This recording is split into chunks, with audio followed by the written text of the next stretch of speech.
আচ্ছা শফিক, একটা কথা বলবো? হ্যাঁ বলো। দেখো, আমার না তোমার সাথে রিলেশনটা কন্টিনিউ করা সম্ভব হচ্ছে না। কেন? আহ, বাসা থেকে দেখো ছেলে দেখতেছে, আর অনেক ভালো ছেলে দেখছে আমার ফ্যামিলি তো। আর তুমি তো জব টপ করো না, আমার মনে হয় না এখানে আমাদের আর আগানোটা সম্ভব। তো তুমি ভালো থেকো। রিলেশনের আগেও তো জানতা যে আমি জব করি না, তাহলে কেন রিলেশনে আসছিলা? দেখো, আচ্ছা, এখন যাই হোক। আমার কাছে আর কোনো অপশন নাই। তো আমার এটাই লাস্ট ডিসিশন।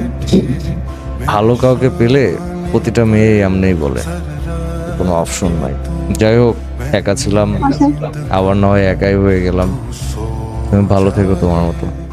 मैं आह भरूं, तू हाय करे, बेचैन लिखूं, बेचैन हो तू, फिर बेचैनी का काटूं, तुझे चैन जरा